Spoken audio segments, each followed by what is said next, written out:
We're almost to the halfway point of the year, so that means we got some movies to talk about. This is just going to be my top 5 of the year so far, so if you guys want to see that full top 10 list, go ahead and check out my TikTok, which is going to be linked in the description, of course, as usual. Now, I know I said that this is a top 5, but I would be absolutely remiss if I did not mention Project Hail Mary, at least as an honorable mention. As a major book fan of this story, I just felt like there were a lot of things that I felt were unfulfilled, that were really well done in the book, stuff that I don't want to get into that are particularly spoiler heavy, and also this is just an honorable mention. If you guys want to see my full thoughts on that, go over to TikTok. But I can totally see why this film is going to be a lot of people's favorite movie by the end of the year, and I'm not trying to yuck your yum, that's why I'm recommending it to people. Kane Parsons' Backrooms is one of my favorite horror films of the year so far. Will it be in the top 10 by the end of the year? I'm not sure, because honestly, this year has just been absolutely killing it in terms of horror films. You're gonna see another 2 on this list, and I know this is the common thing to say, but what Kane was able to do at such a young age with this film is so impressive. The set design is genuinely some of the most impressive that you will see this year. It just makes me genuinely excited to see what this kid does next, because he knocked this one out of the park, except for maybe that third act. Hoppers was a absolute return to form for Pixar. I love it when Pixar does what they do best, and that's taking risks, taking swings,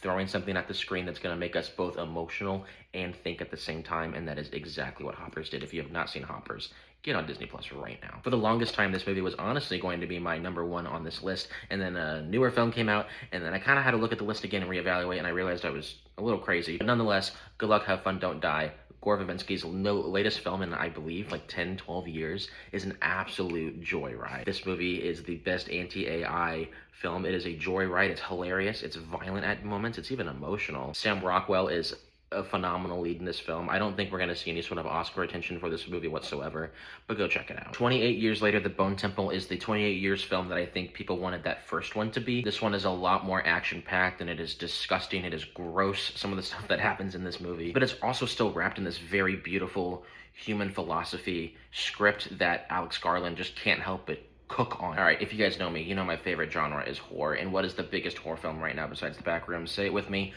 Obsession. This movie lives up to the hype in every way possible. I had been hearing about this film since Fantastic Fest of last year, people freaking out about it, so I've had about over a year almost of bubbling with expectation. Curry Barker did the impossible with this movie. On a $750,000 budget, he flipped it into a over $250 million worldwide film. He knows how to really construct a narrative that knows how to collapse on itself in a very precise way, to where it doesn't feel like it's just floundering to the end. It's true chaos in a very measured and beautiful way. I promise you, you have no idea how this movie is going to go, how it's going to end. Pay money to see it. Go support it. And those are my favorite movies of the year so far. Comment down below what your guys' favorites are, and comment also how wrong I am. Please butcher me. I love it.